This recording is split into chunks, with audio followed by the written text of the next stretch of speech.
서울 외곽의 낡은 전통시장, 11월의 찬바람이 골목을 휘몰아치는 오후였습니다. 하늘은 잿빛으로 흐렸고 거리엔 겨울의 전령사 같은 차가운 공기가 가득했습니다. 좁은 골목 한편 작은 비닐 천막 아래 한 소년이 웅크리고 앉아 있었습니다. 12살 정도 되어 보이는 아이 민준이었습니다. 아이의 앞엔 손수 만든 뜨개질 수세미들이 낡은 종이 상자 위에 가지런히 놓여 있었습니다. 크기도 모양도 조금씩 달랐지만 하나하나에 정성이 깃들어 있었습니다. 알록달록한 색깔의 실로 엮인 수세미들은 완벽하진 않았지만 밤새 누군가의 손끝에서 만들어진 따뜻함이 배어 있었습니다. 1,000원이에요. 엄마가 밤새 만든 거예요. 정말 잘 닦여요. 민준의 목소리는 작지만 또렷했습니다. 지나가는 사람들을 향해 조심스럽게 외치는 그 목소리엔 간절함과 동시에 자존심이 섞여 있었습니다. 구걸이 아닌 판매였고 동정이 아닌 거래를 원하는 아이의 마음이 그 짧은 말 속에 담겨 있었습니다. 맨손으로 수세미를 들고 있는 손끝은 빨갛게 얼어 있었습니다. 한겨울은 아니었지만 바람이 매서운 날씨에 아이는 얇은 점퍼 하나만 걸치고 있었습니다. 가끔 입김을 불어넣으며 손을 비비는 모습이 안쓰러웠지만 아이는 불평 한마디 없었습니다. 민준의 눈빛엔 또래와는 다른 깊이가 있었습니다. 마치 세상의 무게를 일찍 알아버린 아이처럼 그 눈동자는 조용하고 묵직했습니다. 옆에는 작은 도시락통이 놓여 있었습니다. 뚜껑을 열면 주먹밥 2개가 들어있을 것입니다. 엄마가 아침 일찍 일어나 겨우 만든 것이었습니다. 참기름 향도 특별한 반찬도 없었지만 민준에겐 세상에서 가장 귀한 밥이었습니다. 아이는 가끔 시계를 보며 걱정스러운 표정을 지었습니다. 오늘은 꼭 많이 팔아야 해. 엄마 약 사야 하니까. 그날 오후 시장 입구에 검은색 승용차 한 대가 조용히 멈춰섰습니다. 유광그룹이라는 로고가 선명한 그 차에서 한 여성이 내렸습니다. 이정연 유광그룹의 대표이자 이 지역에서는 누구나 아는 성공한 여성 사업가였습니다. 긴 베이지색 캐시미어 코트를 입은 그녀는 명품 핸드백을 들고 하이힐을 신고 있었습니다. 시장의 낡은 풍경과는 너무나 대조적인 모습이었습니다. 회장님, 이쪽입니다. 운전기사 박 씨가 앞장서며 길을 안내했습니다. 정연은 불편한 듯 천천히 걸었습니다. 하이힐 굽이 오래된 보도블록 사이로 끼이며 삐끗거렸습니다. 손에는 이 지역의 부동산 자료가 든 서류 가방이 들려 있었습니다. 정말 이런 곳에 투자를 하라고. 박 기사, 여긴 너무 낙후된 것 같은데. 정연의 목소리엔 불만이 섞여 있었습니다. 재개발 구역과 인접해 있어 투자 가치가 있다고 전문가들이 추천한 곳입니다. 박 기사가 조심스럽게 대답했습니다. 재개발이 되기나 할까? 냄새부터가 마음에 안 드는데. 시장 특유의 냄새들이 그녀의 코를 자극했습니다. 생선 비린내, 김치 냄새, 튀김 기름 냄새가 뒤섞인 그 향기는 어릴 적 어머니 손을 잡고 시장에 왔던 기억을 떠올리게 했습니다. 그때도 이런 냄새였지만 그 시절과 지금은 너무도 달랐습니다. 이제 그녀에게 이 냄새는 낯설고 불편하기만 했습니다. 정연이 좁은 골목을 따라 걷다가 민준과 마주쳤습니다. 아이는 그녀가 다가오는 것을 보고 조심스럽게 일어났습니다. 아주머니, 수세미 사실래요? 1,000원이에요. 진짜 잘 닦여요. 민준이 작은 손에 수세미를 들고 다가왔습니다. 정연은 무심히 지나치려다가 그 아이를 보는 순간 발걸음을 멈췄습니다. 묘한 느낌이었습니다. 익숙한 눈매, 어딘가 본 듯한 얼굴의 윤곽. 특히 그 눈빛이 너무나 익숙했습니다. 마치 오래전 누군가를 닮은 듯한 그 눈동자가 그녀의 시선을 붙잡았습니다. 아이의 손목에 매달린 낡은 실팔찌도 눈에 들어왔습니다. 빨강, 파랑, 노랑이 섞인 그 팔찌는 세월의 흔적으로 색이 발해 있었지만 여전히 아이의 가느다란 손목을 감싸고 있었습니다. 그리고 아이가 들고 있는 수세미의 자수실 색깔도 어딘가 익숙했습니다. 엄마가 직접 만드셨어요. 많이 아프신데도 밤새 만드세요. 저희 약값이랑 밥값 벌려고요. 민준의 말에는 거짓이 없었습니다. 순수하고 솔직한 아이의 목소리였습니다. 정연은 그 말에 마음이 움직였습니다. 지갑을 열어 1,000원짜리 지폐를 꺼냈습니다. 고맙습니다, 아주머니. 민준이 활짝 웃으며 수세미 하나를 정성스럽게 비닐봉지에 담아 건넸습니다. 정연이 수세미를 받아든 순간 그 속에 담긴 정성이 느껴졌습니다. 딱딱하고 거칠 줄 알았는데 의외로 따뜻함이 묻어났습니다. 하나하나 정성스럽게 들어간 바느질, 매듭 하나하나가 가슴 어딘가를 건드렸습니다. 그때였습니다. 민준이 그녀의 목을 보며 눈을 동그랗게 뜨고 놀란 듯 말했습니다. 아주머니도 이거 있네요. 뭐가? 정연이 반사적으로 물었습니다. 그 목걸이요. 우리 엄마도 똑같은 거 가지고 있어요. 동그란 펜던트에 나뭇잎 무늬 있는 거요. 뒤에 글자도 새겨져 있어요. 그 순간 정연의 세상이 멈춘 것 같았습니다. 동공이 격하게 흔들렸습니다. 손이 미세하게 떨리기 시작했고 입술이 바싹 말라왔습니다. 심장이 빠르게 뛰었고 숨쉬기가 어려워졌습니다. 그녀가 목에 걸고 있는 그 목걸이는 25년 전 실종된 딸 이지원에게 마지막으로 준 것이었습니다. 은색 원형 펜던트, 그 위에 섬세하게 새겨진 나뭇잎 문양. 그리고 뒷면에는 작은 글씨로 각인된 문구. 지원아, 엄마가 가장 사랑하는 사람. 그것은 단 하나뿐인 주문 제작품이었습니다. 당시 유명 공방에 특별히 의뢰해서 만든 세상에 단 2개뿐인 목걸이. 하나는 자신이, 하나는 딸이 가지고 있던 것이었습니다. 뒷면에 뭐라고 적혀 있어요? 정연의 목소리가 떨렸습니다. 정확히는 잘 모르겠어요. 글씨가 작아서요. 근데 하늘 뭐 이런 글자가 있었던 것 같아요. 민준이 천진난만하게 대답했습니다. 정연은 반사적으로 자신의 목걸이를 움켜쥐었습니다. 설마. 아니야, 있을 수 없는 일이야. 하지만 그 아이의 말투, 저 눈빛, 그리고 똑같은 목걸이. 너무나 많은 것들이 일치했습니다. 25년 전 그날 8살이었던 딸에게 이모네 집 가는 길에 혼자 가도 된다며 목에 걸어줬던 그 목걸이. 이거 꼭 가지고 있어. 엄마가 준 거니까 절대 잃어버리면 안 돼. 그때 했던 자신의 말이 생생하게 떠올랐습니다. 작은 어깨에 토끼 가방을 메고 버스를 탄 딸의 마지막 모습. 그 뒤로 지원이는 영영 돌아오지 않았습니다. 회장님 괜찮으십니까? 박 기사가 걱정스럽게 물었습니다. 정연은 대답하지 못했습니다. 작은 소년의 해맑은 눈빛과 그의 입에서 나온 단어 하나가 그녀의 25년을 뒤흔들기 시작했기 때문입니다. 바람 한 줄기가 시장 골목을 파고들었습니다. 천막처럼 흔들리는 수세미 더미 위로 그 말이 내려앉았습니다. 우리 엄마도 이거 있어요. 그 짧은 말이 어쩐지 너무도 깊고 길게 정연의 가슴을 때렸습니다. 손에 든 수세미가 무겁게 느껴졌습니다. 하늘이 더 어두워지는 것 같았고 주변의 소음들이 멀어지는 것 같았습니다. 정연은 그 자리에 얼어붙은 채 민준을 바라보았습니다. 그리고 생각했습니다. 혹시, 정말 혹시. 그날 저녁 정연은 회장실로 돌아오자마자 박 기사를 다시 불러들였습니다. 창밖으로는 어둠이 내리고 있었고 도심의 불빛들이 하나둘 켜지기 시작했습니다. 하지만 정연의 마음속은 그 어떤 빛도 들어오지 않는 어둠으로 가득했습니다. 박 기사, 오늘 시장에서 만난 그 아이. 민준이라고 했지?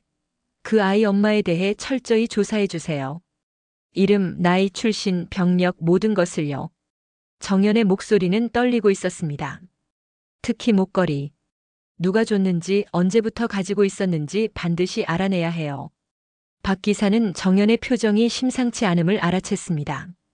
30년 넘게 그녀를 모셔온 그였기에 지금 회장님의 마음이 얼마나 흔들리고 있는지 짐작할 수 있었습니다. 알겠습니다, 회장님. 최대한 빨리 조사하겠습니다. 이틀 후 박 기사는 두툼한 서류 봉투를 들고 회장실로 들어왔습니다. 회장님, 조사 결과입니다. 정연은 떨리는 손으로 서류를 받았습니다. 첫 장을 넘기는 순간부터 그녀의 심장은 미친 듯이 뛰기 시작했습니다. 김수진 씨 30대 후반으로 추정됩니다. 고아원 출신이며 정확한 생년월일은 불명입니다. 박 기사가 조심스럽게 설명을 시작했습니다. 10살 이전의 기록이 전혀 없습니다. 고아원 입소 당시 기록을 보면 버스 정류장 근처에서 울고 있던 것을 발견되었다고 합니다. 정연의 손이 서류를 움켜쥐었습니다. 버스 정류장. 지원이가 마지막으로 목격된 곳도 버스 정류장이었습니다. 당시 경찰 조사 결과 본인은 이름만 기억했고 다른 것은 아무것도 기억하지 못했다고 합니다. 생일도 부모님 얼굴도 살던 곳도 전혀 기억하지 못했답니다. 10살. 정연이 중얼거렸습니다. 정확히 지원이가 실종된 나이야. 그녀의 목소리는 가늘게 떨렸습니다. 박 기사는 계속해서 보고했습니다. 그리고 최근 신장 질환으로 병원을 자주 다니고 있습니다. 상태가 심각해서 조만간 이식이 필요할 수도 있다고 합니다. 정연은 서류를 내려놓고 깊은 한숨을 쉬었습니다. 가슴이 철렁 내려앉는 느낌이었습니다. 너무나 많은 것들이 일치했습니다. 나이, 기억 상실, 발견된 장소. 그리고 무엇보다 그 목걸이. 혹시 사진은? 네, 여기 있습니다. 박 기사가 건넨 사진 속 여성을 보는 순간 정연은 숨이 멎는 줄 알았습니다. 수척한 얼굴, 가늘어진 머리카락, 지친 표정. 하지만 그 눈매, 코의 형태, 입술의 모양은 어딘가 낯익었습니다. 25년이라는 세월이 흘렀지만 그 얼굴 어딘가에 어린 지원이의 모습이 남아 있었습니다. 며칠 후 정연은 다시 시장을 찾았습니다. 이번에는 평소의 화려한 차림새가 아니었습니다. 검은색 모자를 깊게 눌러쓰고 마스크로 얼굴을 가렸습니다. 평범한 청바지에 점퍼를 입은 모습은 그 누구도 그녀가 유광그룹의 회장이라고 알아보지 못할 정도였습니다. 시장 골목을 천천히 걸어가며 정연은 민준을 찾았습니다. 아이는 여전히 같은 자리에서 수세미를 팔고 있었습니다. 1,000원이에요. 정말 잘 닦여요. 민준의 목소리가 들렸습니다. 정연은 조심스럽게 아이에게 다가갔습니다. 저번에 수세미 샀던 사람인데. 정연이 조심스럽게 말을 꺼냈습니다. 민준은 그녀를 기억하는 듯 고개를 끄덕였습니다. 아, 네. 또 오셨어요?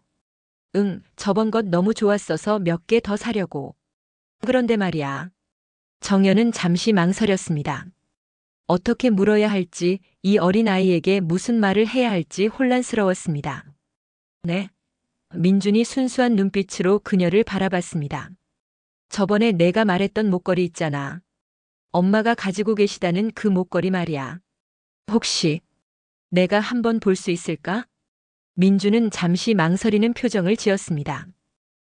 엄마가 그거 되게 소중하게 여기셔서요. 남한테 잘 안 보여주세요. 그래도 한 번만 보고 싶어. 아주 특별한 이유가 있어서 그래. 혹시 너희 집 주소를 알 수 있을까? 내가 직접 찾아가서 엄마께 여쭤볼게. 민주는 한참을 고민하다가 작은 수첩을 꺼내 주소를 적었습니다. 여기에요. 근데 먼저 전화하시는 게 좋을 것 같아요. 엄마가 요즘 많이 아프셔서. 고마워. 정연은 그 종이 쪽지를 받아 조심스럽게 주머니에 넣었습니다. 그날 밤 정연은 회장실에서 밤을 새웠습니다. 책상 앞에 앉아 오래된 금고를 열었습니다. 그 안에는 25년 전의 기록들이 고스란히 보관되어 있었습니다. 목걸이 주문서, 제작 의뢰서, 공방과 주고받은 서신들. 손이 떨렸지만 정연은 하나하나 꺼내 확인했습니다. 제작사 이름, 디자인 도면, 그리고 가장 중요한 것은 제작사 고유 각인 번호. 이 번호는 오직 그때 만든 2개의 목걸이에만 새겨진 것이었습니다. 민준이 설명했던 목걸이의 특징들을 하나하나 대조해봤습니다. 동그란 펜던트, 나뭇잎 문양, 뒷면의 각인. 모든 것이 정확히 일치했습니다. 이건 우연이 아니야. 정연의 목소리가 떨렸습니다. 눈물이 볼을 타고 흘러내렸습니다. 그녀는 서랍 깊숙한 곳에서 오래된 다이어리를 꺼냈습니다. 먼지가 쌓여 있었지만 조심스럽게 털어내고 첫 장을 펼쳤습니다. 지원이의 첫돌, 지원이의 유치원 입학식, 지원이의 8번째 생일, 페이지마다 딸의 이름이 가득했습니다. 그리고 마지막 페이지. 1998년 4월 15일. 지원이가 이모네 집에 혼자 갔다. 목걸이를 선물로 줬다. 꼭 가지고 있으라고 했다. 우리 지원이 이제 다 컸구나. 그것이 마지막 기록이었습니다. 그 다음 페이지는 텅 비어 있었습니다. 정연은 그 다이어리를 가슴에 꼭 안았습니다. 그리고 지금 25년이 지난 후 그 페이지에 새로운 이름이 겹쳐지고 있었습니다. 김수진. 혹시 그녀가 바로 이지원이 아닐까? 며칠 후 정연은 자신이 운영하는 의료재단 산하병원의 원장을 조용히 만났습니다. 원장님, 제가 부탁이 하나 있습니다. 정연의 목소리는 진지했습니다. 김수진이라는 환자의 진료 기록을 볼 수 있을까요? 물론 법적으로 문제가 있다는 건 알고 있습니다. 원장은 정연의 표정을 보고 심각성을 느꼈습니다. 회장님, 환자 기록은 개인정보보호법상 알려드릴 수 없습니다. 그 환자가 제 딸일 수도 있습니다. 정연의 말에 원장은 놀란 표정을 지었습니다. 제발 도와주세요. 확인만 하고 싶습니다. 원장은 한참을 고민하다가 조용히 고개를 끄덕였습니다. 얼마 후 그는 두툼한 파일을 가지고 왔습니다. 김수진 씨의 진료 기록입니다. 정연은 떨리는 손으로 파일을 열었습니다. 첫 장부터 충격적이었습니다. 입양 또는 보호소 입소 아동으로 추정. 초등 입학 이전 이름 불명. 생년월일 임의 등록. 정연의 눈이 그 문구에 고정되었습니다. 다음 장에는 더 자세한 내용이 적혀 있었습니다. 환자 진술, 나는 내가 누구인지 잘 모른다. 어릴 때부터 고아였고 이름도 정확하지 않다. 사람들이 수진이라고 불러서 그냥 그 이름을 쓰고 있다. 가끔 꿈에서 누군가 나를 다른 이름으로 부르는 것 같지만 기억이 나지 않는다. 정연의 손이 파일을 움켜쥐었습니다. 만약 딸이 10살에 실종되어 기억도 이름도 없이 보호소로 들어갔다면, 그리고 25년 동안 다른 이름으로 살아왔다면, 그게 바로 김수진이라면? 회장님 괜찮으십니까? 원장이 걱정스럽게 물었습니다. 정연은 대답하지 못했습니다. 숨이 턱 막히는 듯한 압박감이 그녀를 덮쳤습니다. 서류의 글자가 어지럽게 일렁이고 눈앞이 뿌옇게 흐려졌습니다. 바로 그때 원장의 휴대폰이 울렸습니다. 응급실입니까? 네. 무슨 일입니까? 원장의 표정이 심각해졌습니다. 전화를 끊은 그가 정연을 바라봤습니다. 회장님, 방금 김수진 씨가 응급실에 실려왔다고 합니다. 뭐라고요? 정연이 벌떡 일어섰습니다. 신장 기능이 급격히 악화되어 의식을 잃으셨답니다. 지금 응급처치 중이라고 합니다. 정연은 더 이상 참을 수 없었습니다.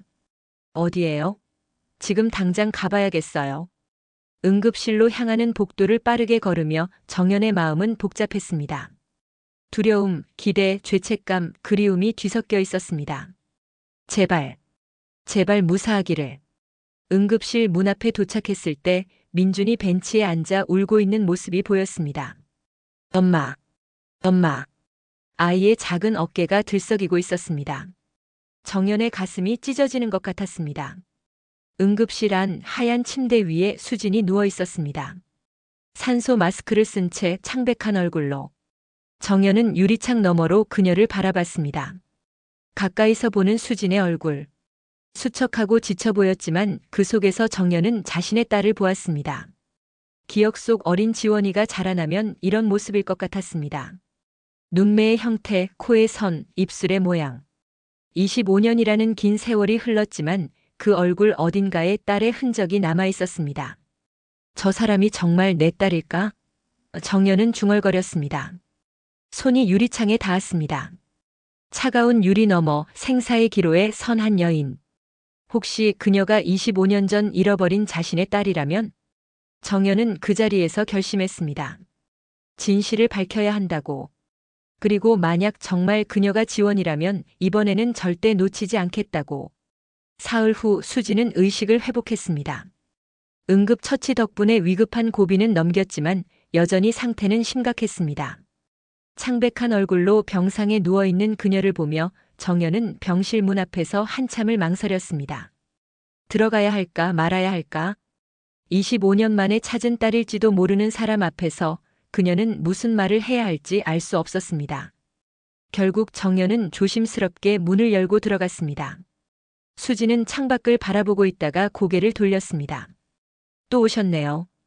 수진의 목소리는 지쳐 있었지만 경계심이 묻어났습니다. 왜 자꾸 저를 찾아오시는 거예요? 저희는 아무 사이도 아닌데. 그냥 너무 마음에 걸려서요. 정연이 침대 옆 의자에 조심스럽게 앉았습니다. 민준이가 혼자 우는 모습을 봤어요. 그게 너무 안쓰러워서요. 민준이를 아세요? 수진이 놀라며 물었습니다. 시장에서 몇 번 만났어요. 착한 아이더군요. 잠시 침묵이 흘렀습니다. 정연은 용기를 내어 물었습니다. 혹시 어릴 적 이름 기억나세요? 갑작스러운 질문에 수진은 당황한 표정을 지었습니다. 왜 그런 걸 물으세요? 그냥 궁금해서요. 민준이 말로는 엄마가 고아원 출신이라고. 수진은 한참을 망설이다가 천천히 입을 열었습니다. 기억 안 나요. 10살 이전엔 아무것도 없어요. 그녀의 목소리는 차갑게 가라앉았습니다. 사람들이 말하길 저는 버스 정류장에서 울고 있다가 발견됐대요. 이름만 겨우 기억했고 나머지는 전부 잊어버린 채로요. 그때 기억나는 건 정말 아무것도 없나요? 정연의 목소리가 떨렸습니다. 가끔 꿈을 꿔요. 누군가 저를 다른 이름으로 부르는 꿈이요. 하지만 깨고 나면 기억이 안 나요. 너무 오래전 일이라서 제가 만들어낸 기억일 수도 있고요. 정연은 가슴이 미어지는 것 같았습니다. 트라우마로 인한 기억 상실. 전문가들이 말했던 것처럼 큰 충격을 받은 아이는 과거를 통째로 지워버릴 수 있다고 했습니다. 혹시 목걸이는요? 정연이 조심스럽게 물었습니다. 늘 가지고 다니나요? 수진의 손이 반사적으로 목으로 갔습니다. 어떻게 그걸 아세요? 그녀가 경계하는 눈빛으로 정연을 바라봤습니다. 민준이가 말했어요. 엄마가 소중하게 여기는 목걸이가 있다고. 네. 제가 가진 유일한 거예요. 제 과거와 연결된 유일한 단서죠. 그 목걸이 한번 봐도 될까요? 정연의 목소리가 간절했습니다. 수지는 잠시 망설이다가 천천히 목걸이를 꺼냈습니다. 은색 펜던트가 희미한 병실 불빛에 반짝였습니다. 정연은 그것을 보는 순간 확신했습니다. 틀림없었습니다. 자신이 25년 전 만든 바로 그 목걸이였습니다. 뒷면에 뭐라고 적혀 있나요? 글씨가 너무 작고 희미해서 잘 안 보여요. 하늘 뭐 이런 글자가 있는 것 같은데. 수진이 대답했습니다. 정연은 자신의 목걸이를 꺼냈습니다. 이거랑 똑같은 거죠? 두 목걸이는 완전히 일치했습니다. 수진은 놀란 표정으로 정연을 바라봤습니다. 어떻게 똑같은 게 있을 수 있죠? 이건 세상에 단 2개만 있는 목걸이에요. 하나는 제가, 또 다른 하나는 제 딸이 가지고 있어요. 정연의 목소리가 떨렸습니다. 25년 전에 사라진 제 딸이요. 설마. 수진의 얼굴이 창백해졌습니다. 아니에요. 그럴 리 없어요. 저는 그냥 우연히 이걸 가지고 있었던 거예요. 하지만 그녀의 목소리에는 확신이 없었습니다. 한 가지만 더 확인하고 싶어요. 정연이 말했습니다. 유전자 검사요. 며칠 후 정연은 의료진에게 비밀리에 유전자 검사를 의뢰했습니다. 자신의 혈액 샘플과 수진의 혈액 샘플을 3곳의 다른 기관에 보냈습니다. 결과가 나올 때까지의 일주일은 그녀 인생에서 가장 긴 시간이었습니다. 매일 밤 정연은 잠들지 못했습니다. 천장을 바라보며 25년 전 그날을 떠올렸습니다. 엄마, 나 혼자서도 갈 수 있어. 걱정하지 마. 토끼 가방을 맨 작은 딸이 씩씩하게 말했던 그날. 왜 함께 가주지 않았을까? 왜 단 하루도 시간을 내지 못했을까? 드디어 결과가 나왔습니다.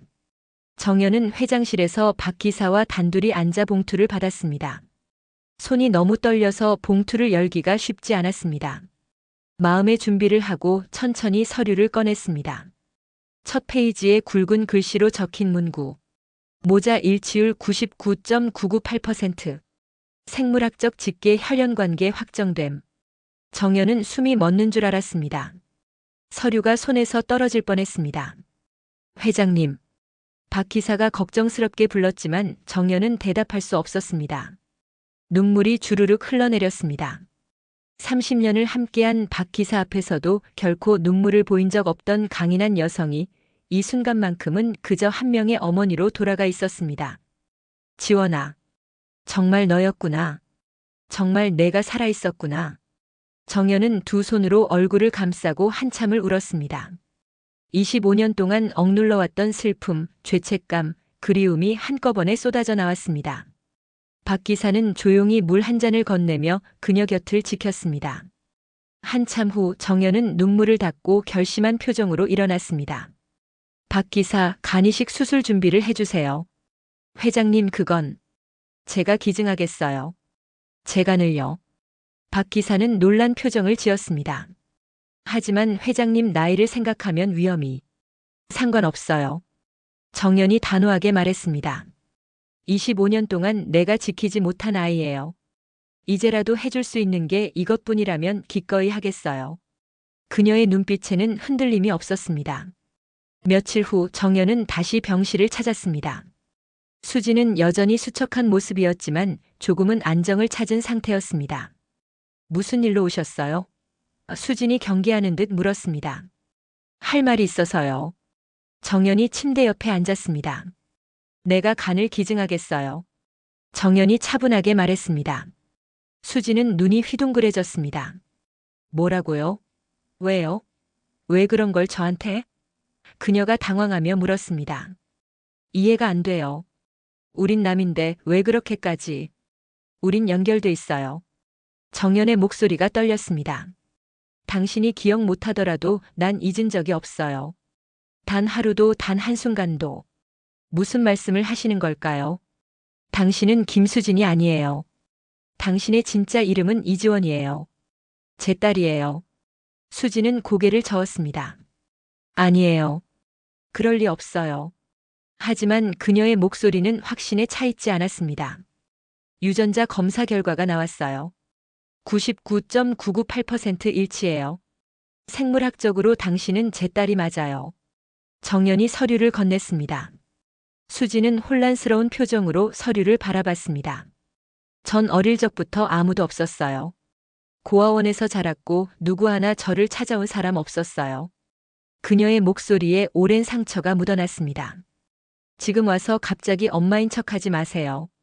왜 이제 와서? 미안해요. 정연의 눈에서 눈물이 흘렀습니다. 정말 미안해요. 25년 전 내가 당신을 지키지 못했어요. 단 하루만 시간을 냈더라면, 함께 가졌더라면 당신은 사라지지 않았을 거예요. 그만해요. 수진이 고개를 돌렸습니다. 듣고 싶지 않아요. 날 받아들이기 싫은 것도 이해해요. 정연이 조용히 말했습니다. 미워하는 것도 당연해요. 하지만 일단 살아요. 수술을 받아요. 그 다음에 날 미워하든 다시 안 보든 그건 그때 내 몫이에요. 지금은 제발 살기만 해요. 수지는 대답하지 않았습니다. 그저 창밖을 바라보며 눈물을 흘렸습니다. 정연은 침대 머리맡에 봉투 하나를 놓았습니다. 여기 편지가 있어요. 시간 날 때 읽어봐요. 그리고 조용히 병실을 나왔습니다. 그날 밤 수지는 한참을 망설이다가 봉투를 열었습니다. 편지지에는 정연의 정성스러운 글씨가 가득했습니다. 지원아, 아니 수진아. 어떻게 불러야 할지 모르겠구나. 너를 만난 건 벌이 아니라 기회야. 25년 동안 미처 다하지 못한 사랑을 완성할 마지막 기회. 내가 날 기억하지 못해도 괜찮아. 엄마라고 부르지 않아도 괜찮아. 그냥 내가 살아있다는 것, 내가 건강해진다는 것, 그것만으로도 충분해. 민준이를 보니 너는 훌륭한 엄마가 됐더구나. 내가 못해준 것들을 내가 해내고 있어. 자랑스러워. 제발 이 수술을 받아줘. 엄마의 마지막 부탁이야. 수지는 편지를 읽으며 눈물을 흘렸습니다. 손이 떨렸고 가슴이 먹먹했습니다. 기억은 나지 않았지만 이상하게도 그 편지를 읽는 순간 가슴 깊은 곳에서 무언가가 울렸습니다. 마치 오래전 잊고 있던 감정이 천천히 깨어나는 것 같았습니다. 편지를 접으며 수지는 천천히 고개를 끄덕였습니다. 무엇이 정답인지, 이 결정이 옳은지는 몰랐습니다. 하지만 마음이 움직이는 방향을 따라가 보기로 했습니다. 25년 동안 닫아두었던 마음의 문을 아주 조금만이라도 열어보기로 했습니다. 수술날 아침이 밝았습니다. 새벽 5시, 병원은 고요했지만 수술실만은 분주하게 움직이고 있었습니다. 정연과 수지는 각각 다른 수술 준비실에서 마취 전 검사를 받고 있었습니다. 복도에서는 민준이 작은 의자에 앉아 두 손을 꼭 모으고 기도하듯 눈을 감고 있었습니다. 괜찮으실 거야. 두 분 다 건강하게 회복하실 거야. 간호사가 민준의 어깨를 다독이며 말했습니다. 하지만 12살 아이에게 이 상황은 너무나 무거웠습니다. 엄마도 처음 알게 된 외할머니도 모두 수술대 위에 있다는 사실이요. 오전 7시 수술이 시작되었습니다. 두 개의 수술실에서 동시에 진행되는 간이식 수술. 정연의 간 일부를 적출하는 수술과 수진에게 이식하는 수술이 정교하게 이루어졌습니다. 의료진들의 손놀림은 빠르고 정확했습니다. 생체 신호 안정적입니다. 출혈량 정상 범위입니다. 이식 진행 중입니다. 수술실 안에서 의료진들의 차분한 목소리가 들렸습니다. 시간이 흘러갔습니다. 1시간, 2시간, 3시간. 오후 2시 드디어 수술이 끝났습니다. 수술 성공적으로 완료되었습니다. 집도의가 수술복을 벗으며 말했습니다. 복도에서 기다리던 민준에게 의사가 다가왔습니다.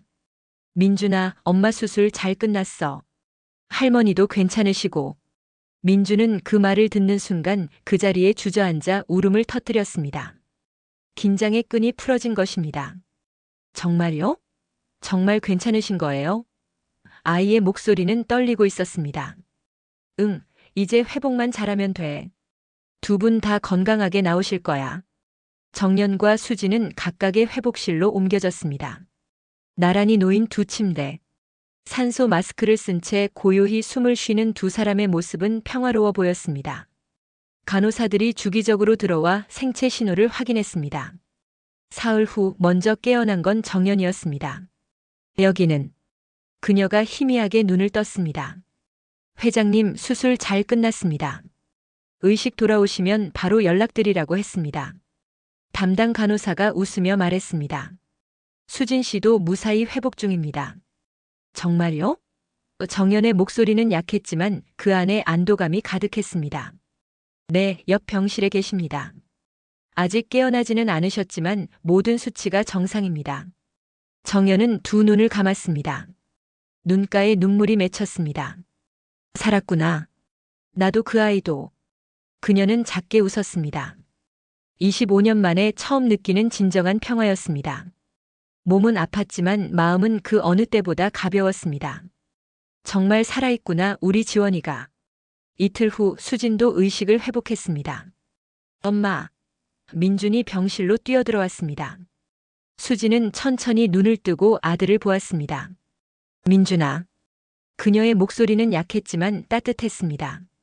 민준은 엄마의 손을 꼭 잡고 울었습니다. 엄마 정말 무서웠어요. 엄마가 깨어나지 않으면 어떡하나 했어요. 12살 아이의 어깨가 들썩였습니다. 미안해, 우리 민준이. 엄마가 너 혼자 두고 가려고 했던 거 아니야. 이제 괜찮아. 엄마 이제 건강해질 거야. 수지는 아들을 품에 안았습니다. 수술 후라 몸이 아팠지만 이 순간만큼은 참을 수 있었습니다. 할머니가 엄마 살려주셨어요. 할머니 간을 엄마한테 주셨대요. 민준이 말했습니다. 수지는 그 말에 가슴이 먹먹해졌습니다. 며칠 후 정연이 회복이 어느 정도 되자 휠체어를 타고 수진의 병실을 찾았습니다. 문을 두드리고 천천히 들어갔습니다. 수지는 침대에 반쯤 일어나 앉아 창밖을 보고 있었습니다. 정연을 보자 미묘한 표정을 지었습니다. 어떻게 지내세요? 정연이 조심스럽게 물었습니다. 덕분에 살았네요. 수진의 대답은 짧았지만 그 안에 복잡한 감정이 섞여 있었습니다. 감사함, 혼란, 그리고 아직 정리되지 않은 무언가. 회복이 잘 되고 있다니 다행이에요. 정연이 휠체어를 병상 가까이 가져갔습니다. 잠시 침묵이 흘렀습니다. 두 사람 모두 무슨 말을 해야 할지 몰랐습니다. 25년의 공백은 쉽게 메워지지 않았습니다. 왜 그렇게까지 하셨어요? 수진이 먼저 입을 열었습니다. 유전자 검사 결과를 봤어요. 정말 제가 당신의 딸이 맞는 거겠죠? 하지만 전 여전히 기억이 안 나요. 당신도 과거도 아무것도요. 괜찮아요. 정연이 부드럽게 말했습니다. 기억하지 않아도 돼요. 억지로 떠올릴 필요도 없어요. 그런데 왜 목숨까지 걸면서 저를 살리려고 하신 거예요? 정연은 한참을 망설이다가 천천히 입을 열었습니다. 25년 전 난 당신을 지키지 못했어요. 바빴다는 핑계로 괜찮을 거라는 안일한 생각으로. 단 하루의 시간도 내지 않았죠. 그게 내 인생 최대의 후회였어요. 그래도 이번에는 달라요. 정연이 말을 이었습니다. 이번에는 내가 줄 수 있는 모든 걸 주고 싶었어요. 시간도 돈도 심지어 내 몸의 일부까지도. 그게 엄마로서 할 수 있는 최소한의 책임이라고 생각했어요. 수진의 눈에 눈물이 고였습니다. 전 당신을 엄마라고 부를 준비가 안 됐어요. 아직은.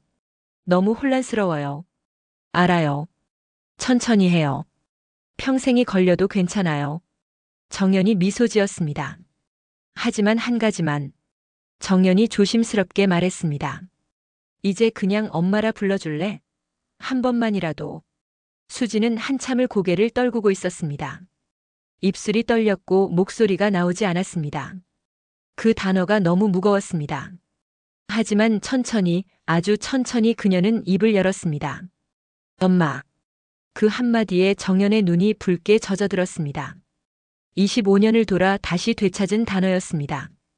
얼마나 듣고 싶었던 말인지, 얼마나 기다렸던 순간인지. 정연은 두 손으로 얼굴을 가리고 조용히 울었습니다. 기쁨의 눈물이었습니다.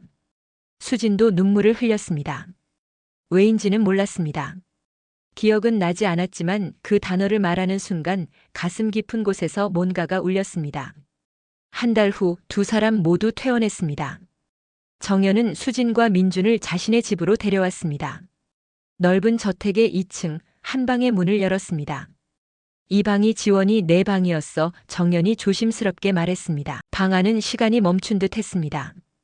분홍색 커튼, 작은 책상, 인형들이 가득한 선반. 모든 것이 25년 전 그대로였습니다. 침대 위에는 토끼 인형이 놓여 있었습니다. 지원이가 가장 좋아하던 인형이에요. 수지는 방 안을 천천히 둘러봤습니다. 아무것도 기억나지 않았지만 이상하게도 이 공간이 낯설지 않았습니다. 지원이 방은 그대로 남아있어. 하지만 이제 민준이가 써줬으면 해. 정연이 민준을 보며 말했습니다. 정말요? 제가 이 방을 써도 돼요? 민준의 눈이 반짝였습니다. 물론이지. 이제 이 집이 너희 집이야. 정연이 아이의 머리를 쓰다듬었습니다. 수지는 조용히 고개를 끄덕였습니다. 더 이상 벌이 아니라 회복이라는 걸 느끼고 있었습니다. 계절이 바뀌어 늦은 봄이 왔습니다. 시장 골목에 라일락 향이 풍겼습니다. 민주는 여전히 가끔 시장에 나가 수세미를 팔았습니다. 하지만 이제는 달랐습니다. 생계를 위한 절박함이 아니라 엄마와의 추억을 이어가기 위한 선택이었습니다. 수세미 1,000원이에요. 민준의 목소리는 예전보다 훨씬 밝았습니다. 그의 손은 이제 차갑지 않았습니다. 따뜻한 장갑을 끼고 두툼한 점퍼를 입고 있었습니다. 옆에는 따뜻한 차가 든 보온병도 있었습니다. 정연은 평범한 옷차림으로 시장을 걸었습니다. 명품 코트 대신 편한 점퍼를, 하이힐 대신 운동화를 신고 있었습니다. 민준아. 그녀가 손을 흔들며 다가갔습니다. 할머니. 민준이 활짝 웃었습니다. 오늘은 몇 개 팔았어? 7개요. 다들 엄마가 만든 거라니까 더 사주시더라고요. 그래. 우리 민준이 영업 잘하네. 정연이 수세미 3개를 샀습니다. 이거 우리 집 쓸 거야. 그날 저녁 세 사람은 거실 식탁에 둘러앉아 저녁을 먹었습니다. 단촐한 반찬이었습니다. 김치찌개, 계란말이, 시금치나물. 화려한 요리는 아니었지만 함께 만든 음식이었습니다. 수진과 정연이 부엌에서 함께 만든 저녁이었습니다. 할머니, 이렇게 셋이 있는 것만으로도 난 행복해요. 민준이 밥을 먹으며 말했습니다. 엄마도 건강해지셨고 할머니도 계시고 이제 무서운 게 없어요. 우리 민준이 이제 정말 무서울 게 없어. 수진이 아들의 머리를 쓰다듬었습니다. 정연은 눈물이 흐르진 않았지만 가슴 깊은 곳에 묵직한 안도감을 느꼈습니다. 이 평범한 저녁 식사, 이 소박한 대화들이 그녀가 평생 꿈꿔왔던 순간이었습니다. 식사 후 세 사람은 거실에 모여 앉았습니다. 민주는 숙제를 했고 수지는 뜨개질을 했습니다. 정연은 책을 읽었습니다. 특별한 일은 없었습니다. 그저 평범한 가족의 평범한 저녁이었습니다. 하지만 이 평범함이 기적이었습니다. 한 여인은 25년 만에 딸을 되찾았고, 한 엄마는 새로운 생명을 얻었고, 한 아이는 두 사람의 이름을 부를 수 있게 되었습니다. 창밖으로 봄밤의 별들이 반짝였습니다. 거실에는 따뜻한 불빛이 가득했습니다. 세 사람의 웃음소리가 집안을 채웠습니다. 그 끝엔 말이 필요 없었습니다. 다만 따뜻한 온기만이 오래도록 지속될 사랑만이 남았습니다.